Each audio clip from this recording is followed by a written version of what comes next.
scream, you scream, we all scream for ice cream. Ice cream, you scream, we all scream for ice cream. No screaming. Oh, okay. Screaming. I guess. It's Scream Week. Yeah, that's what it is. We probably should have done this around Halloween. But I'm Robin Sullivan from the Leather Elves, and I'm here with Jack Pine. Hey, Jack, how's it going? Hey, Robin. I am doing pretty good. Oh, this has been a long week, I feel like, but it's just a matter of we're going to get through things. It's going to be the weekend, but that doesn't really mean anything. But I like to pretend it does. I go, yay, it's Friday. And it's like, okay, but I still have to work Saturday and probably Sunday too, but it's okay. So this week we've got some really cool stuff to talk about, but Jack, we need our reminders. All right, guys, we remind you this every single week. If you are tuning in for the first time, if you have missed any of our sessions in the past, if you make sure that you like the Leather Elves page on Facebook, we do these live streams every single Friday at 7 p.m. Eastern. If you like the Leather Elves page on Facebook, it'll give you a notification when these live streams start. That way you won't miss out. Now, of course, if you are busy or you have to do something else, you can always watch them later on as well, or you can subscribe to the Hi Redbird YouTube channel. All of these will be put up on there as well. They're all actually part of a playlist. So if you have missed any of the previous sessions we have done, you can go back and watch all of them.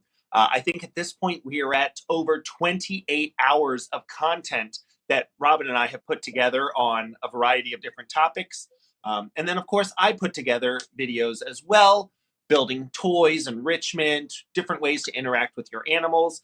So it should be a great resource for you guys. Now, speaking of a great resource for you guys, we do have just a few more days left for you guys to register for the Place Your Bets conference. We are asking everyone to register by May 31st. The reason for that, there will be multiple hands-on workshops, and the parts for one of the workshops will be mailed to you. So we need to have time to do that before the conference, which should be June 11th through the 13th.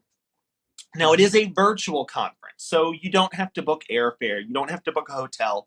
We have speakers from all over the world, multiple hands-on workshops, a virtual happy hour to engage with your fellow parrot enthusiasts.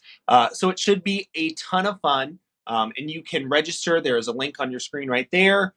There is a link that is available on the Leather Elves Facebook page and the Hi Redbird Facebook page as well. So you can check all of that out in those places. All right. So, and I know it feels like we tell you that every single week, but there are different people listening, and we're really excited that there are different people listening. And we love you guys, and we want you to remember these things. So that's the only reason we keep saying it over and over again. But this week we've got a pretty hot topic. This was, if the buzz on Facebook is what indicative of the number of people that are going to listen, then we should have a lot of discussion tonight. So the topic is addressing screaming with your bird. And there's a lot that goes into this. And I wish I had a nickel, not even a quarter, but a nickel for every single person that posts on Facebook, my bird's screaming and I don't know what to do. I mean, Jack, how often have you heard that? So we have been closed at my facility for a good chunk of the last year because of COVID. And I still feel like it's one of those things that I've heard almost daily.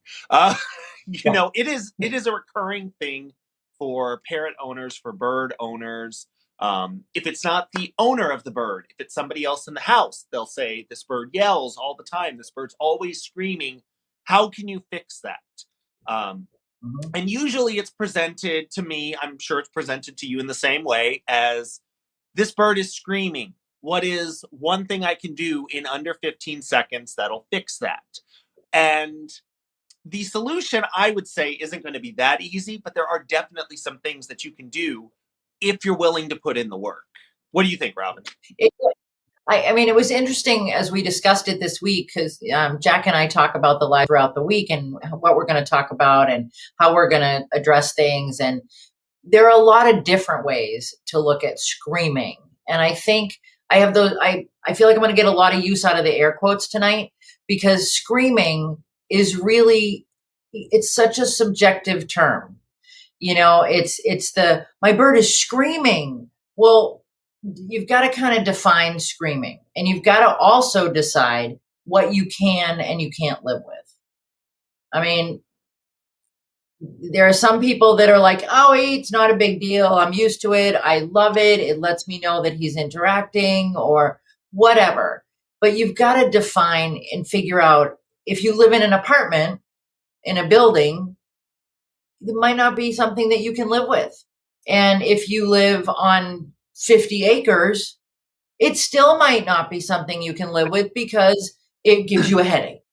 So, you know, what do you think, Jack? Yeah, and I mean, okay, so a great example of this, Mika, the umbrella cockatoo that we've shown you guys before, he's demonstrated different behaviors for you guys. The reason that I got Mika, he came from a vet clinic. The vet clinic moved locations. The new location had a tiled floor lobby, and Mika liked to loudly vocalize. He liked to mimic people while they were on the phone, which is entertaining, but it's not really conducive to running a business. And especially when there's a great echo, it makes it a little bit trickier. Now, for my setup, Mika is doing the same vocalizations. He's mimicking kids as they're talking to him, but he's in an outdoor enclosure where I don't have to worry about that echo. He's not going to disrupt phone system. So even though he's doing the exact same behavior, it's wonderful. It's interactive for the kids at my facility, and it was disruptive to the business when he lived at the vet clinic. So, you know, even the same behavior, and this isn't screaming, it's just, you know, a loud mimicking behavior can be good or bad in different situations. And I mean, I think we do need to address that parrots are loud. I think that's one of the most important things for us to just start off with. I mean, I think the loudest parrot known is the Moluccan cockatoo, which is known, it's been recorded at up to 135 decibels. A plane taking off is 140. So this is a loud bird. Yeah. And, you know, I always go back to the Monty Python skit about the dead parrot, and this parrot's dead. And because it's being quiet, but it's very quiet, sir, but this parrot's dead. And, you know, they can be quiet, but silent. That's like when a toddler is silent. It's a little worrisome because what are they doing that they're not, you know, screaming, that they're not screeching. And so it's, you know, and different people, I'm seeing in the comments, different people have different thoughts on that. You know, Zorro his screaming doesn't bother Melissa. But that death scream, there's that Kaik death scream that I know my Nikki, yeah, it was like nails on a chalkboard for me. You know, Bev says that, you know, one time what I thought was imitating, was imitating a bird outside, and it wasn't much fun to hear inside. So, you know, it really depends what you can live with, what you're willing to kind of tolerate, or accept. Accept is probably a better word. Because if you want the quiet bird, I have quiet birds. Their pictures are right up here, and they're just quiet. They don't make any noise. And or stuffed ones, you know. I mean, that's the quiet bird. But Adrian brought up a good point, or mentioned sun conures. Oh my. Okay, yeah, that's a great point. That is one of my favorite things to bring up with parrots. So we always talk about macaws and cockatoos, those really loud birds. But there's something about the pitch of the vocalizations as well. So for me, sun conures, I love sun conures. They're beautiful birds. I love interacting with their personality. there is something about their vocalizations. I don't hear it with my ears. I feel it in my spine. And I know other people have expressed similar things. Hawkhead parrots, they have a very piercing vocalization. So you may want to look into and see if a particular species you are interested in, it may be that it's not necessarily the loudest parrot, but that vocalization may just like drive nails into your skull. Yeah, so when you do well, I didn't get a Moluccan cockatoo, so it's not the loudest. Ooh, but it may just be that drilling through your brain sound, and then Lori says that her cockatiel will make your ears bleed. So, it's all a matter of what you can tolerate. So when we talk about screaming, we also have to we have to identify the vocalization, right? So what is screaming? Is it straight up just continuous over and over and over again, making the same noise? Is it a contact call that when you respond and you go back and forth, that's good enough? And maybe once you go back and forth with a similar sound or something like that, it may just be a contact call or an alarm call. So, your bird's maybe near a window, looks outside, the local hawk comes by. I know that there was a murder of crows that used to just torment Nikki. They would all come down and all of a sudden the alarm call would go off and I was like, what? There's nothing here. And then I realized, looked out the window and there was this murder of crows out there. Just, they were just out there teasing. They were, let's mess with the bird in the cage kind of thing. But what's the purpose? Yeah. And I love how on that slide, it's a picture of a female eclectus because when I moved to a new condo, the room that Redbird was in had a skylight. There were crows that were dropping things on the skylight. And I can't figure out why other than just to antagonize her. So we moved to a new location. I'm trying to figure out why she started screaming all of a sudden because I'm looking out the window right next to her. There's nothing out there, but through the skylight, there's crows that are, antagonizing her. They're a cause for alarm for her. So that can be one of the things that you need to take into account. And crows are notorious for that. If you live anywhere where there are crows, I mean, when you work with birds of prey, the crows will mob the birds of prey. If you have a bird of prey up in the air, the crows will mob that bird. And I've seen Chris Armstrong's birds that the crows will sometimes, try to mob the parrots when Chris is flying his macaws and his son Conyer. And there's Chris. Chris has both. I wonder if Chris is on tonight. We could get his opinion. So which is worse, the sun conure or the macaws? Because again, what do you think? It's up to you. Perfect pitch on the eclectus. Absolutely, Julie. But you've got to think about too, when that alarm call sounds, sometimes it's a way to get your attention that something is radically wrong. It may not be just a predator outside. It may be something going on in that animal's direct environment. And it may be something that you have to address. So I wouldn't want to squelch the alarm calls. I mean, what do you think, Jack?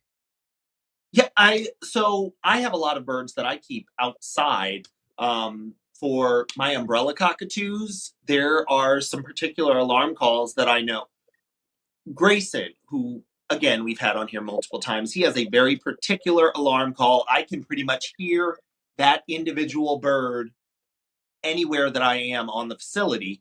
And like sometimes it will be for things that he thinks are alarming, but aren't really. There was a balloon that got stuck in a tree that he was very, very startled by, and he didn't like that. So he was alarm calling for that. But another time it was a 6-foot Texas rat snake that was trying to figure out how to get into one of my aviaries. So in that instance, that alarm call was actually helpful for me because I was able to relocate a snake that, if it got into there, it could have potentially gone after some of those birds. Absolutely. So I think we've got to, there's got to be that balance. And I think we also need to talk about what's the purpose? What's the function of that behavior? I mean, that vocalization. Is it one of the above? Is it a screaming? Is it just straight up making noise? Is it a contact call? Is it an alarm call? Is it attention seeking? Have you inadvertently? Yes. I don't think we've addressed it yet. What, for anyone watching, if they don't know, what is a contact call? Oh, there we go. Okay, so a contact call.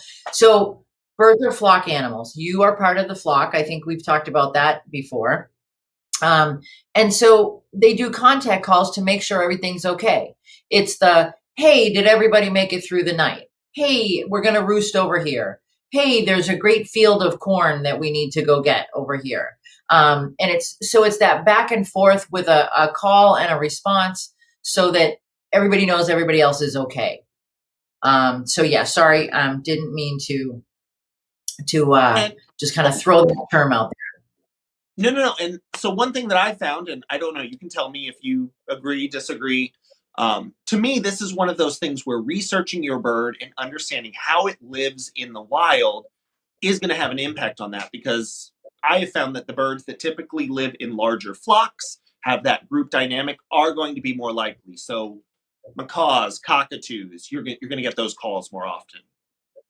And it's interesting in Parrots of the World, the big hard table book, coffee table book that I've recommended more than 1,000 times. It lists in there if they're really vocal when they fly, if they're vocal when they roost, and it kind of gives you that hint as to what that natural behavior looks like.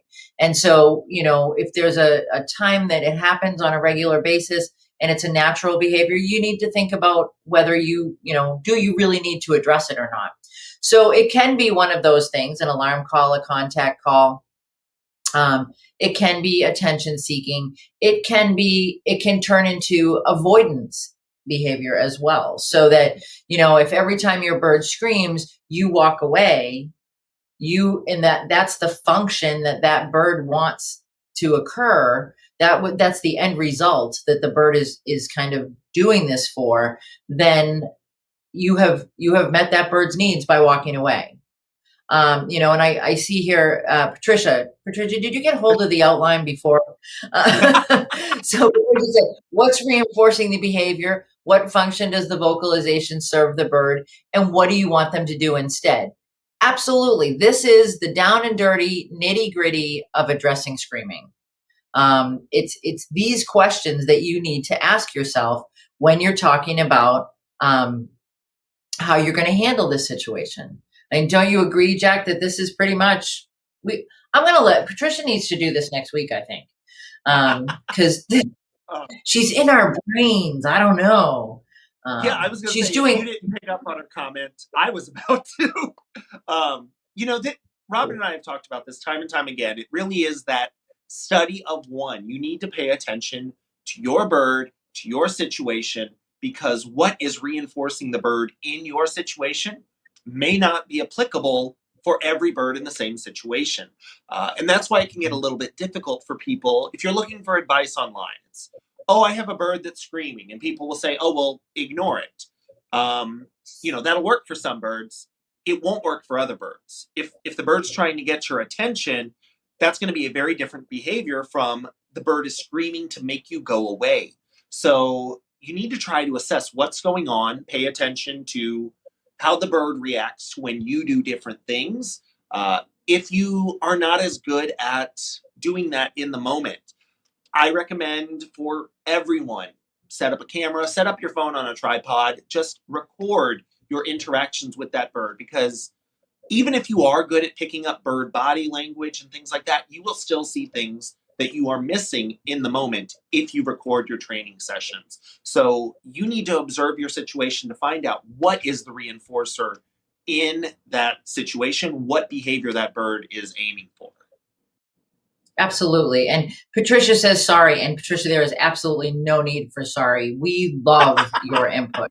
Absolutely not. And Tim brings up a good point. If your bird's doing a behavior you don't like, you got to train something different. Show me your papers. So I love Diane's little interjections. They're wonderful. But you have to replace that behavior. And I promised Tim, we're going to get to that. And absolutely, what do you want the bird to do instead? You guys are just way ahead of the curve tonight. I don't know. This is a pretty educated group. Maybe we'll let you guys do it. Janice, I am in love with your Congo. Ask me if I want a beer. There you go. It's a contact call. It absolutely is. So you've got to determine what the function is, what kind of vocalization is it, and then you've got to be careful that you don't train the scream. Okay, so that one for me is a biggie. And I know most of you have heard this story before, but if we've got some new people, my Kaik, when I first got him, my hand would hit the doorknob and he would start to scream to leave the room. He would start to scream. And I would run back over to the cage and be, oh no, it's okay. It's all right. It'll be fine. And then one day I was like, this is the kind of stuff you tell people not to do on a regular basis. And then we developed a contact call. And we dropped down the level of screaming. It was a whistle back. I know Karen's Gray uses a low whistle as a contact call. And then what are you doing there? So we know that's Karen's bird because it sticks the there on the end of what are you doing? So it's a Minnesota thing, Minnesota, which is where we're all going to be for AFA. But anyway, I digress. So you really just have to make sure that you're not inadvertently encouraging that screaming when you don't want it. Have you ever done that, Jack? I honestly probably, but I try not to. I try, especially if I'm thinking about it. And that's the important part, that you can train this without thinking about it. I think the most common example that people have is they have a bird in their house that's screaming and they decide, here, I'll give you some nuts. That'll keep you busy. And yeah, the bird stops screaming, but you've reinforced the screaming with a high value reinforcer. And this is why, I've talked about this again and again. I don't view training as the ability to impose my will on an animal. It's a set understanding of, cause and effect of things that are going to happen and how an animal's going to react. And it works both ways. So at a certain point, that bird is training you. That bird has a cue for you. It is a scream. You may not understand what it means in parrot, but that's fine because most of the cues that we offer them in English, they don't understand, but they've learned if they do a particular response, they can reinforce that. So the bird cues you to give it a nut with a scream. You give it a nut, and then it reinforces you with silence. So at that point, the bird is training you, and I like to try to avoid that. My very first zoo job, I was reminded on the very first day, always remember, you're the one with the thumbs. So you should be in charge of the situation. It doesn't make you better, but it kind of gives you that little up. And it's really about figuring out, I think, Adrian had said that what do you train instead was the most important part for her. And I think, and I agree that is important, but I think for me, figuring out what the function is the most important. Why are, birds don't scream for no reason. It sometimes feels that way, but it's he's screaming for no reason. Again, yep. If you have a videotape, there's a reason, there's something there. Behavior doesn't just happen to happen. Well, and birds are prey species. If you're just sitting there screaming, that is a beacon for any predator to find you. And I know a lot of times we think about things with our birds where it's like, okay, well, how good can you be at being a prey species? This brightly colored parrot, you're going to see it in a tree.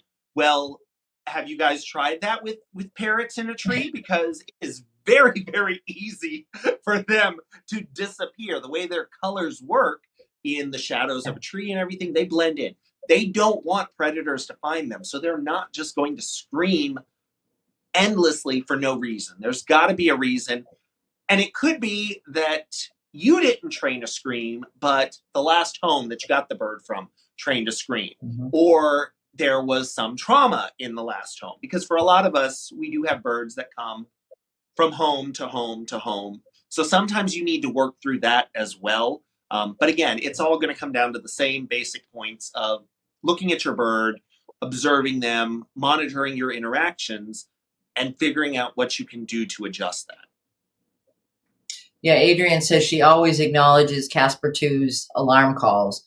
And I think that's really important, because they need to know that, yep, you're there for them, and she knows the distinct call. Bev says this is why she whistles with her birds. They're contact calling, and they are always expecting her responses.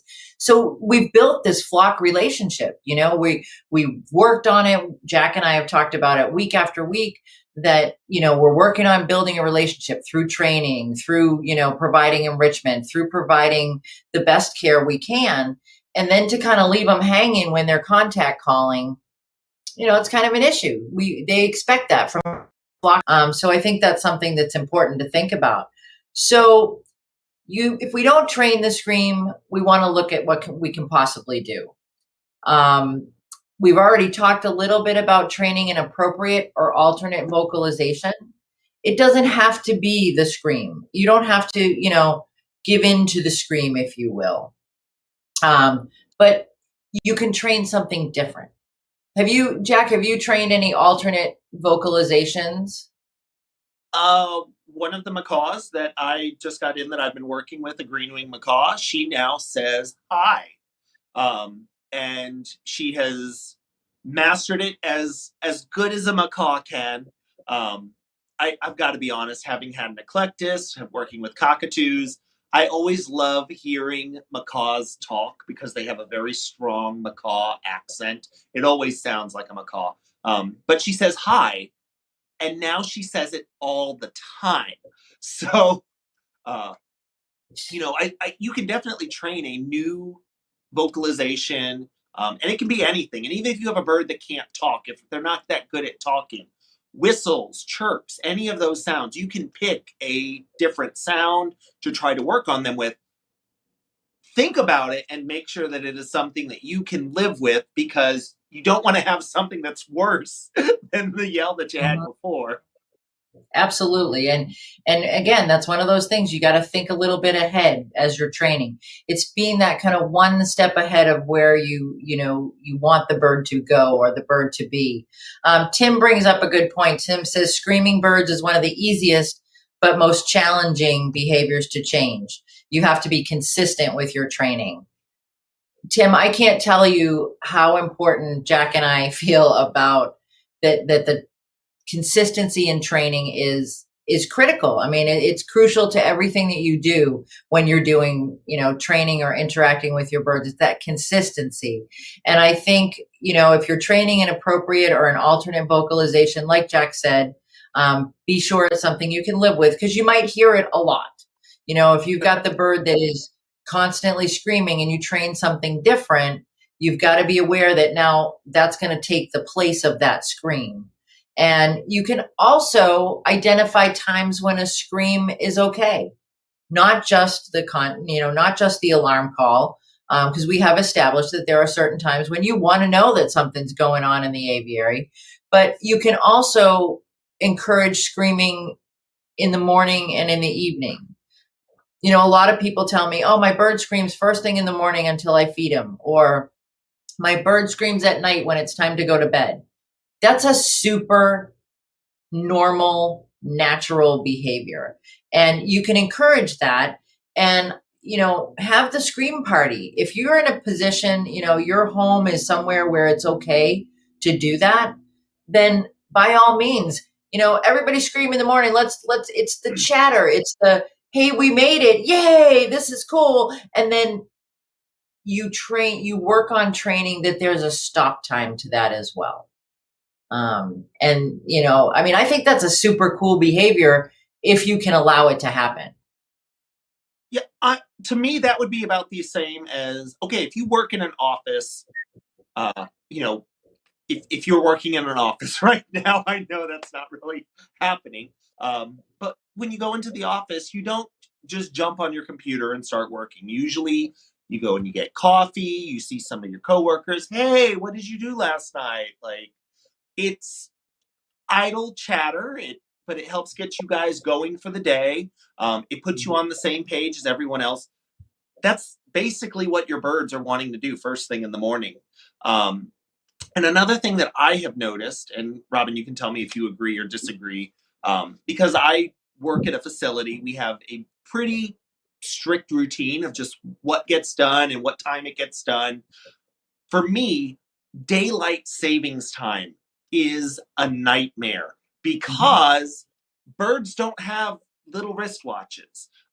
They tell time based on where the sun is and phases of the moon, the pressure of the atmosphere. I don't know. They're magical. They are far more in tune to the environment than I am. They know when it is time to eat. And if I am an hour late because daylight savings time has happened, and oh, hey, this is now the new time that you eat, for about a week and a half, I will get a lot of angry vocalizations. And in the same in reverse, if I am now showing up an hour early because this is the new randomly designated time that you are going to eat, they're very, very confused by that as well. So by changing up that routine, that increases the likelihood of vocalizations, particularly, angry or problematic vocalizations. So by having a regular routine, the birds have a good understanding of what to expect of here's when you're going to come over to me, here's when I'm going to get my food, here's how our day is going to work out. What do you think? Well, I'm going to play devil's advocate, and Okay. I agree with you on that. You'll definitely see that dynamic happen, but at the same time, if you set a super rigid, it doesn't, it's not necessarily a bad thing. It's just what works for you. And in some settings, if you have a super rigid schedule, like you've got, at 7:30, they get their food, and they come out of the cage at 8:00, and and it's super set like that. And what happens when there's the backup on the freeway, or what happens when, you have a party and people stay late and you get up early the next morning. You don't get up as early as you might the next morning. Do you really want the birds screaming because you're not there right at that time? So I feel like it's important to have a general routine, but it's also important to have a little bit of flexibility in that, so it's not super rigid and creating behaviors that you might not have had. Well, and that, in terms of animal care, that sort of comes to one of the points that we've talked about with enrichment as well. And everything that you're going to be doing with your animal is going to have some amount of enrichment. It's that consistent inconsistency, or inconsistent consistency. Like somehow you need to try to provide both, to provide for your animal's well-being, but also so they have an understanding of what's going on in their environment. And again, what your exact situation is going to need is going to depend on your situation. Mm-hmm. And, and again, there are places where you have to have that, or people whose lifestyles dictate that they have that schedule. And if it works in your house, that's awesome. It's great. If it doesn't, create your own style. And Tim appreciates the change, right? Don't set a schedule. It's really a matter of what works for you, and we talk about with enrichment too, that if there's this is enrichment time, this is play time, this is this time, this is that time, then it can cause some trouble. So make it work for you. I think that's the key to success in all of this is, and I think it was Debbie Goodrich who came up with the consistent inconsistency. And I really like that term. I think it really works when you're working with any kind of animal. You want to be consistent in your training. You want to be consistent in your interactions. But at the same time, you've got to be sort of flexible with stuff. Because, we've discussed too being bird centric, that we really want to be bird centric. We want to allow the birds choices. And so if you've got a hyper rigid schedule, those choices don't exist. Okay. So that's just my take on that. Um, you mentioned enrichment too, and I think enrichment can sometimes be a solution for the screaming, or for over vocalizations. That's the PC term that I just coined for it. It's not screaming, it's over vocalizing. No? Okay, well, whatever. We're gonna continue to call it screaming. So sometimes people will say, "Oh, I'll just, I'll throw him a toy and he'll stop screaming," or "I'll hang up a new toy and he'll stop screaming." So, okay, come on, you guys, behavior people out there, what are we doing? We're reinforcing the screaming, right? I mean, don't you think so, Jack? Yeah. So when we talk about finding a reinforcer, it doesn't necessarily have to be a high value food item. It can be something like a toy. If your bird is yelling and you just throw a toy in there, it's learned, then I yell and you put in a new toy. So I think that's definitely something to keep in mind. I think in terms of providing enrichment as a means of mental stimulation, I think people need to really think about what they are doing with their toys. Why are you giving this bird this toy? What sort of behavior are you hoping to elicit? Because if you're just putting a toy in a bird's cage to say you gave it a toy, I don't know that you're going to necessarily get the right benefit from that. It's like if I was sitting in my living room all day long, you're going to go off to work and I'm saying, hey, I'm going to be bored. And, Robin throws me an abacus. I don't know that that's going to entertain me through the day. So try to think about those things. How is your animal interacting with things? How do you want them to interact with things? Those two things may not be the same. How you want them to interact with something and how they're actually interacting with it may be completely different. And I think we've all seen that with, we buy this high expense toy that is supposed to do all of these magical things. The bird's supposed to interact with it in so many ways. Bird doesn't care about it at all. But the box that it got shipped to you in, oh, that's the most magical thing ever. So by paying attention to that, you're going to set yourself up for success. And I think too, we talk about goal-based enrichment. So if your goal is to decrease screaming, you want to think about something that he did just say abacus. Yes, he did. Patricia's like, did he just say abacus? He did. Yeah, I don't know. I was going to let it go, Patricia, but you're right. So, maybe he wanted to practice his rocket surgery. I don't know. But he needed an abacus for that. I just lost my train of thought. No, so if we're talking about goal-based enrichment, a butterfly, no, right? Oh, shiny.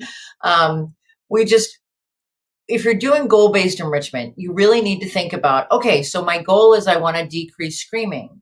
Well, by playing a ton of music and having something really loud and raucous go on is not going to meet that goal. So that's not what you might do that at a different time, but that's not you're not going to crank the music, especially country music. You're not going to crank the music if you want your bird to stop screaming. They will scream more if you play country music. You guys do know that, right? Some days. To make this happen, and all parrots hate country music. Yeah. It's my goal. This is my goal. Well, it's always important to have a goal. It's true. You got to have goals. So you really got to think about, what am I trying to get out of it? And so I put this in here because I hear, no, my bird just screams 24/7. It's all day long. It's all day long until I cover the cage. And it's like, well, maybe not. There are those quiet times. Okay. There are those times when the side, she's right. Diane agrees. Country music is the reason that parrots scream. It's true. Thank you, Diane. So if you really have to think about, it's not 24/7. And when you're in the middle of it and you can't stand it anymore, and your significant other is like, I'm out of here because I can't stand this bird screaming anymore, and your kids are crying and the bird continues to scream, it feels like it's all the time. But it's not necessary. You've got to capitalize on those quiet moments. I mean, do you agree, Jack? Yeah, and again, what are you reinforcing? If your bird is screaming and you throw it nuts, then you're reinforcing the screaming. You don't want to do that. But maybe you do. I don't know. Again, your training protocol is yours. Maybe you want to train your bird to scream. And if you want to do that, you have a plan to do that, good for you. I think most people wouldn't want to train that. But instead, training that quiet. So you can reinforce that quiet. If you have a bird that is, quietly playing with a foot toy, that's a great behavior to try to reinforce. Birds that are interacting with their environment, birds that are doing anything else that is not screaming. I know we had talked about earlier, you wanted to mention training a contraindicated behavior. Mhm. So I think contraindicated is two behaviors that they can't possibly happen at the same time, like walking and chewing gum. No, that's I can't do that. But no, it's training a behavior. So if your bird's got a foot toy in its mouth, or is chewing on a toy, interacting with a toy, or actively foraging with its head, inside a bucket looking for things, the bucket might be questionable. But I was going to say they wouldn't be screaming. Some birds do like to stick their heads in the bucket or in their bowls because it makes this really cool echo. But for the most part, if they are actively engaged in something else, foraging, playing, shredding, training in itself, if you're doing target training, they're not going to be screaming. Are you looking for your target stick? I was. I thought, oh, I got mine. I'm good. Oh, okay. It's, they're not going to be screaming if they're working on something else, so Yeah. you replace that screaming with a different behavior. You replace the screaming with, maybe with, we've talked about a different vocalization. Jack, I know you've used target training. You use target training in a different way. We discussed it with a close.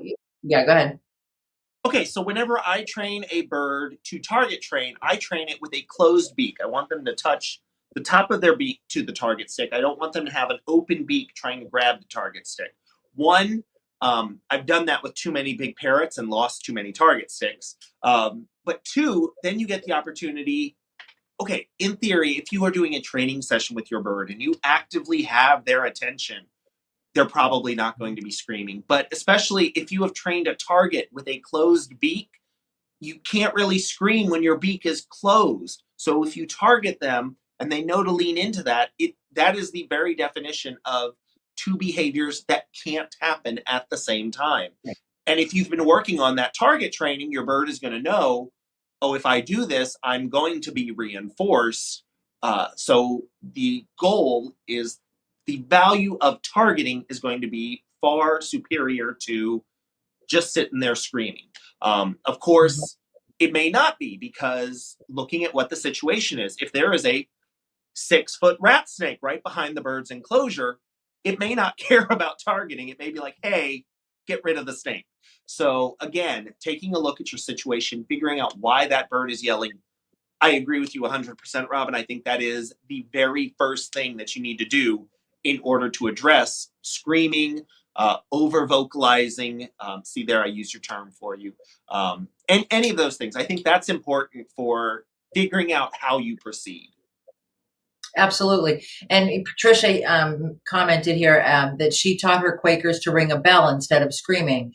And no, absolutely not tired of hearing about it, because it's a fantastic idea. It's replacing that screaming with the ringing of the bell. It's really basic logic when you think about it. And training for the closed mouth. And I know Melissa asked, well, how do you do that? Because Zorro bites the target. And so, Melissa, it's reinforcing the, just when this part of the beak touches. not when, the mouth is coming at it, because that people will say to me, well, how can you target train with a wooden target, this is a wooden ball on the end of a wooden dowel. And it is possible, because if you're not allowing them to bite it, and they're not getting, that was the wrong term. It's not that you're allowing them to bite it, but you're not reinforcing them with when they bite it. You're not reinforcing when it's an open mouth. So yeah, if you have a bird that is already doing that, if you have a bird that is grabbing at the target, I would say, Robin and I covered this earlier, on your approximations, go back a few approximations, take your target and be further away. If the bird leans into it, then you reinforce for that. Reshape that behavior. You can always reshape a behavior. That's the entire premise of this session, reshaping a scream into something that's more manageable. Debbie Dactyl says she trains the nose to touch the nose with a closed beak on a stick as well. And she also said that her greenwing used to rip her glasses off, take her glasses right off her face. So she trained a kiss on the cheek. Brave to train that. But kudos, Debbie, that you found just a slight deviation from that behavior, and you made it into a positive thing. It went from snatching glasses, which is it can get so dangerous, to a kiss on the cheek. And it's definitely that slight pivot in behavior where you're not asking your bird to ride the bicycle instead of scream. God, please never be asking your bird to ride the bicycle, but you're asking for something just a little bit different. Terry, I saw this comment, Terry, how do you nap train? A nap is a good thing, but yeah, they're not going to nap. But so you load them up with foraging stuff while you need that nap. So it might not be a long nap. It depends on how difficult you make the foraging activities. But that's what I would suggest, Terry. And, I know Terry is a phenomenal bird person and bird caregiver. And so, but yeah, just shoot a little bit more foraging activity in there and see what happens. Ringing the bell, we could probably start a bell choir with all the birds if we get them all playing bells. Well, and so I really like Debbie's point of, she's redirected that behavior of a bird, going for her glasses, and instead it'll, now kiss her cheek. And like, you can use training to accomplish so many different things. Ultimately, it's going to come down to what you are willing to work through, the effort that you're willing to put into it. And sometimes maybe it doesn't need to be a training solution. Maybe there is a practical solution. I think for me, one of the biggest things that I've done when I've worked with birds, I've had a lot of birds when I would wear earrings that would go for the earrings. And I could train the birds to not go for that, reinforce them with something else, or I could take out the earrings, which was really, really helpful. If you have a bird that is yelling, take a look at your setup. It might be like Mika in that vet clinic. If it is in an echo chamber that, really amplifies that yell, is there something that you can do to the environment that's going to change it to make things a little bit easier? Robin and I love talking about training, working through behavior, working through things like that. But I've got to be honest, as a professional animal caretaker, sometimes there is a very practical, easy solution.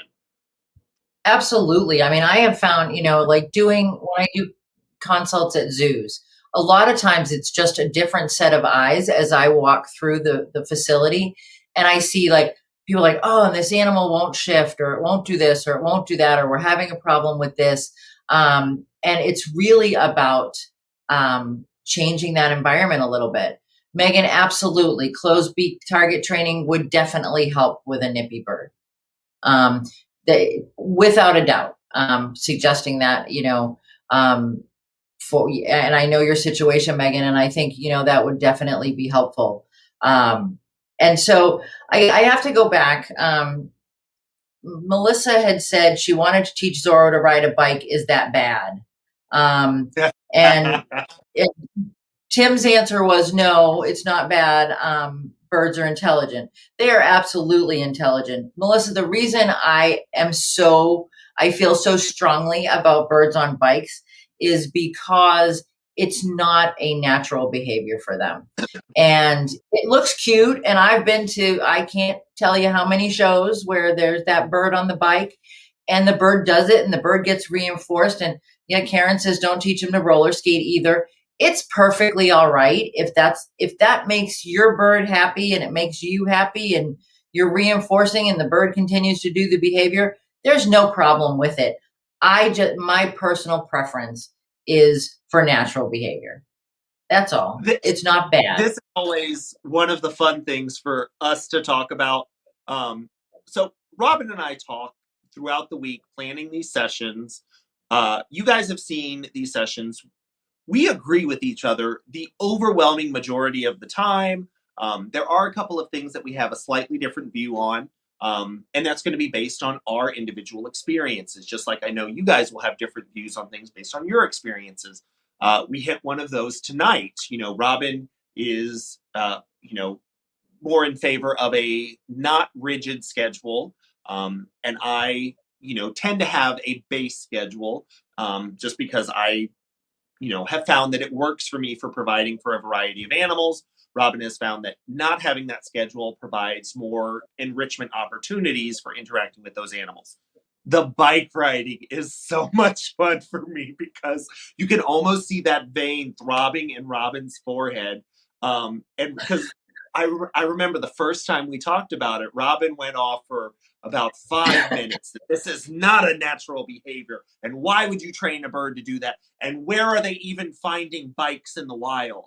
And at the end of it, I said, I'm not mad at it because, okay, they wouldn't have a little bicycle in the wild, but they would have flock mates. They would be interacting with their flock mates. That socialization that a bird gets when you are training it to ride a bicycle, when you are training it to, the Quaker parrots that have the tiny little basketballs that they can pick up and slam dunk. That is an object retrieval, but it's cute because it's a little basketball. So I'm all about that, Jack.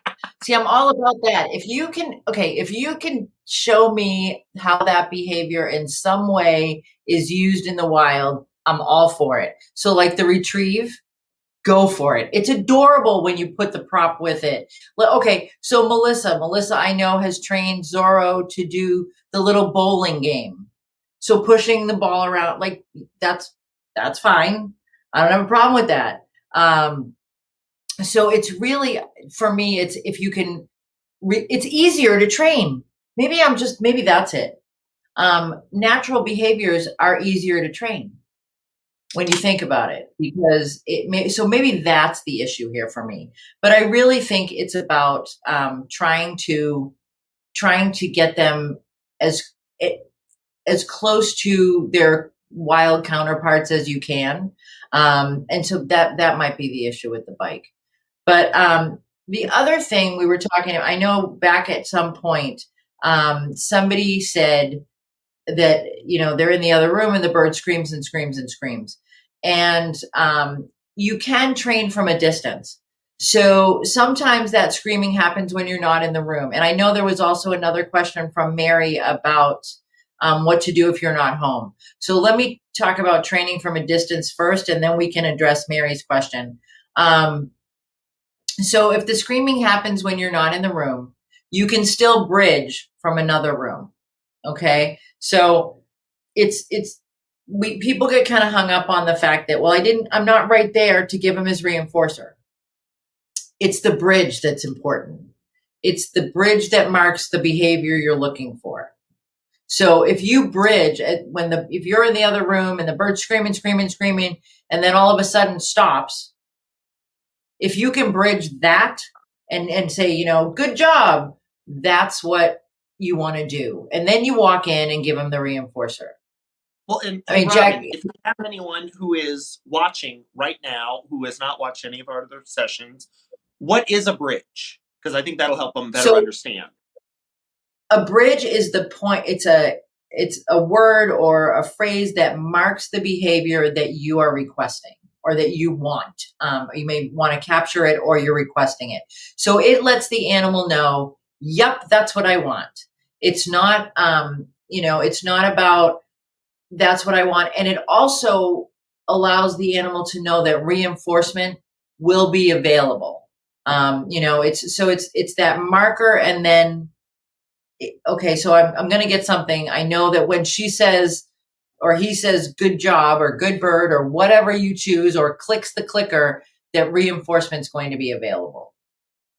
So if you are doing regular training sessions with your bird, I've talked about, I would prefer if you have an hour of training that you can do one day a week.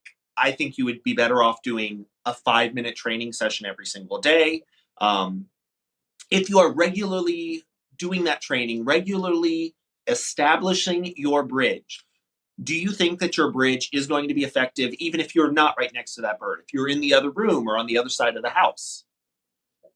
I absolutely do. I think, if it's something that your bird understands, that signifies that reinforcer is coming, it will still be effective. I mean, you don't want to bridge and then, wait a half an hour and then go in, because at that point, now you're reinforcing they're probably back to screaming and you're reinforcing that screaming. So you've got, there's a little bit of urgency with it, but it's really about, making sure that you're marking that behavior appropriately. And I would think that the more you're doing it, the more your bird is going to get used to it. So if your bird is only used to getting a bridge when you are directly in front of it, and then it does a behavior you want, a soft vocalization that you can reinforce from the other room, or that you can bridge from the other room, you then come in to reinforce it. Your bird may be like, what is this? Where did you come from? I wasn't used to this the first time you do it. But if you keep doing that as your bird learns how that interaction happens, I think it's going to be a lot more successful. What do you think? Absolutely. And because you've got to build up that reinforcement history. And then the bird will understand, okay, this is how this works. It's a learning process. It's not going to happen, it's not going to happen the very first time. It's about that repetition and that learning that, supercalifragilistic means I'm going to get an almond. So don't choose that for a word. It's way too hard to say on a regular basis. But it's really about having your bird make that connection. I'm working with a couple, and it was very obvious when their bird started to make the connection between the bridge and the reinforcer. It was super clear. So Mary asked a question. Nick, if we can put that up. It was about what to do if you're not home. And okay, so how do you deal with a situation where your bird's yelling and disturbing other people when you're not there? Like she's at work, her brother's home trying to take a nap. Lucky starts with his usual afternoon screech session. Her brother is not enlightened about animal behavior. And I think I read it, and chooses not to be. Okay, so and I know Debbie responded and said, make sure that he's not inadvertently reinforcing that screaming by coming out to get a drink or whatever, or quite honestly, if your brother, I don't know your brother, but if he's like, hey, shut it, bird, then that could cause an issue. And it could be that the bird now has gotten what it wanted. It got your brother to scream back, so that's a possibility. So you've got to kind of rule that all out and, put it in, make it a conversation to have with your brother. He doesn't have to learn how to be a trainer. That's not what he's up for. That's not his thing. He doesn't have to be. But if you can get him to put some foraging stuff in the cage when he decides to lay down for his nap, I recommended that to Terry as well. Or if you can get him, maybe it's about putting a nature show on TV that'll take the bird. I hate TVs as babysitters, but if it's focusing the bird's attention on something else while your brother gets his nap in, it's, again, finding an activity that will replace that screaming. And I mean, something else I would point out. I would think that yes, if you can get your brother interested in some aspect of that training, I think he will find that his life and the bird's life are better. Um, and I have found that for a lot of people, if they can make that connection to that bird, if you can get him to train a target or some other basic behavior and he can see how it is working, he'll then be more invested in how that bird is interacting with its environment. When people form that connection with the animals that we have, it changes how they interact with the animals. In my opinion, I can give you guys like an hour and a half long dissertation on how it makes them better people. And I will gladly do that any day of the week. But, if you can work on things like that, if you can find something that he likes about the bird, something that he finds interesting or engaging, and have him work on that, that'll help his relationship with the bird. And then that would also leave him open to better interacting with the bird. At least I would think that would be where I would start. I agree. And I mean, so I'm not comparing your brother to children, but think about when a child gets a bird to um, work with them and to do a behavior that they request. It is like, sunshine and unicorns and all that when a child gets a bird to do something that they've asked for. The child cues the bird and the bird does it. And if you're working in a show setting, you've set it all up and you know that the bird's going to do what they're asking for. You've already trained that, but it's really about that connection, that moment. And we talk so much about relationships, and for conservation, they're making that connection. And I feel like enrichment and training and providing this great environment in human care for birds really helps make that connection. So we're going to make a bird lover out of your brother, Mary. That's what we're going to do. It's our new goal. There we go. We've got a goal. Yay. All right. So I wanted to say, there's been so much great talk in the chat. It's been wonderful, but it's not insurmountable. So when you're going through it, it feels like it's never going to end. And I think everybody has experienced that screaming bird at just the wrong time. And what am I going to do? And I can't take care of it anymore. I can't do this. I've got to rehome. I've got to, there's so many different responses, but it's not insurmountable. And if you try a variety of things, I mean, we've talked about some different solutions tonight, that you'll eventually find the one that's right for you and your bird. Like Jack and I, again, it's not all, we don't always agree 100%. And maybe something would work in his home that won't work in mine, but we've tried different things. We've tried some different solutions. I mean, what do you think, Jack? Yeah, I think that's completely, I think that's where your focus needs to be, trying to figure out what the solution is. I would also say for a lot of people, what can help, focus on the things that you like that your bird does. Is it fun to watch them interact with different enrichment? Do you like doing your training sessions? If you can, it helps put things into perspective. That's something that I work into the care of a lot of my animals. Because for me, it can get frustrating at times. When I am bottle feeding baby goats, one of the things that I have to do, like we do a visual check, we do the feeding. At some point in the feeding, I have to kiss them on the head because I have to remind myself that this is a wonderful baby goat. And even though it is, fighting the bottle and it peed all over me and it headbutted me in the forehead, which left a little bloody mark that hopefully nobody can see today. It's a baby. It's wonderful. It's a great animal that I'm getting to interact with. I am lucky to be able to interact with this animal. So figure out the things that you like about your bird, because I know there are things that you like about your bird. Your bird didn't just show up in your house.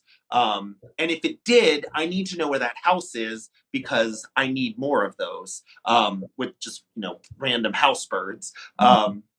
There's something you like about your bird, so focus on that. And I think it'll help you formulate your plan for moving forward as well. Absolutely. That's great advice. So we do have a trivia question tonight.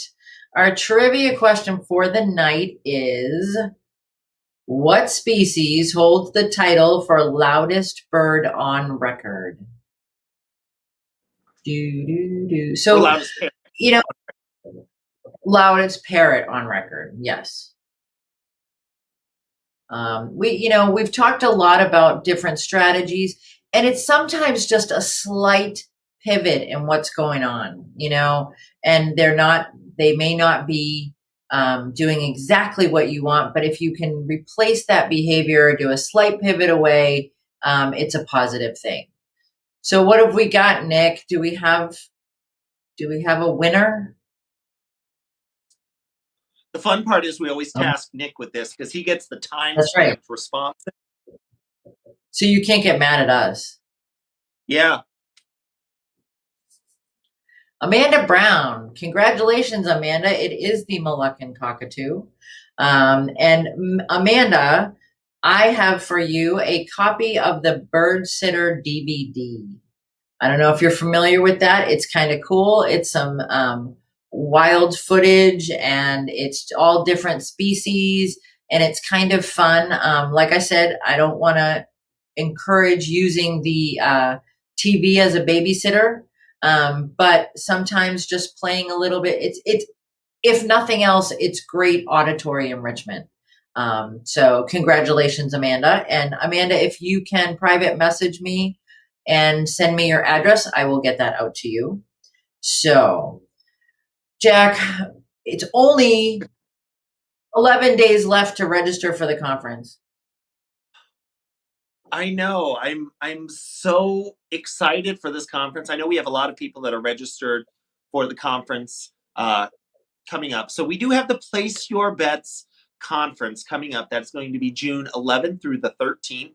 That's a Friday, Saturday, and Sunday. Now, it is a virtual conference, so you don't have to go anywhere. You can be on your couch in your jammy pants. We have speakers from all over the world that you're going to be able to learn on a variety of topics. The Place Your Bets conference, BET stands for Behavior, Enrichment, Training, and Science. So that's going to be the focuses of the conference. So a variety of different things that I think brand new bird owners, experienced bird owners are all going to be able to learn something from.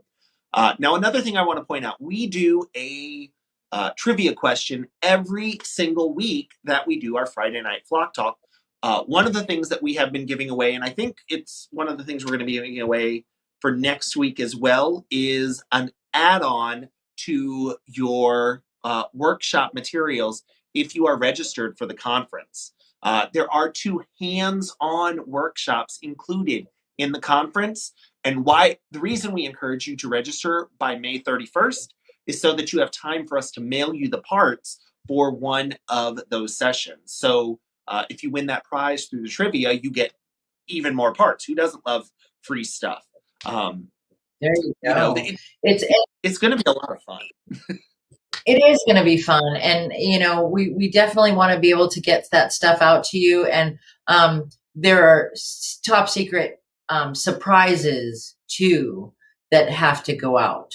So if you want to get your top secret surprises in time to have them for the conference, then you've got to register by the 31st.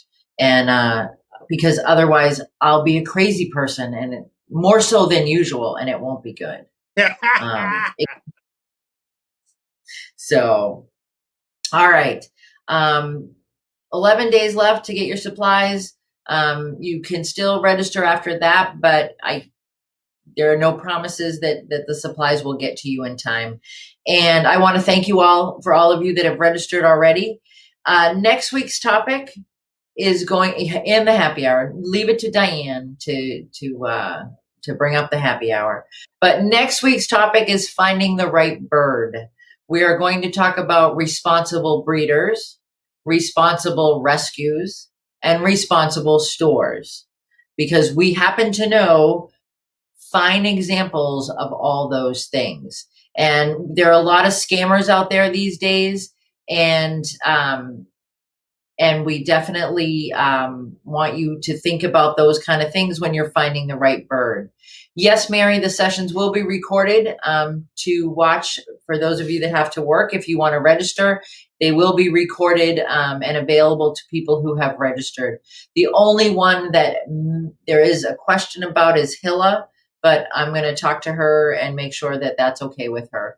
The thing is with some of our speakers, the information, they want the information to get out to people, but some of it is proprietary for their clients that they work with and things like that. So yes, the majority of it will be recorded. All right, gang, I think that sums it up. Jack, any final words of wisdom on screaming? I mean, I think we covered it all. It is definitely manageable. We've given you guys a lot of things to talk about. We've given you things such as training, such as enrichment, and we have covered those in previous topics. We're doing these Friday night flock talks every Friday at 7 p.m. So if you want to make sure you don't miss out, make sure you subscribe to the Leather Elves Facebook, or like the Leather Elves Facebook page. That'll let you know about any of the live streams we're doing. It'll let you know about any fun sales that the Leather Elves has going on. Looks like they have one going on right now. We do. We have you this. Can also we have our. We have the Ready for Summer sale, 25% off with the code No Excuses on any purchases. It does not include the conference, but anything else that's on there. There are a couple of things that are excluded: the Boredom Buster boxes and parts boxes, just because they're at a great price already. And unless you want me to be in the poorhouse, I don't know if they have internet like this in the poorhouse, and I wouldn't be able to do the live stream. So just use code No Excuses and get 25% off your purchase. And Jack, what else can they do to listen to recorded sessions? Yeah, so the recorded sessions that we have of our Flock Talks, you can also subscribe to the High Redbird YouTube channel. They're all over there. They're all in one playlist. So you can listen to every session Robin and I have done so far, which is very quickly. I need to do the math. After this one, I think we're going to be at about 30 hours of interaction. I know. How did that happen? I have a road trip coming up. That's the other thing that Jack and I wanted to let you guys know that we didn't put in our notes. But we are going to be attending a conference this summer. And sometimes we might actually be together for a live stream. So we'll keep you guys up on that information and let you know as it gets closer. So thank you all and have a wonderful weekend. Everybody be safe and enjoy what I believe is pretty decent weather coming up, except unless you're in Montana, and then not so much. All right. Take care, guys. Good night.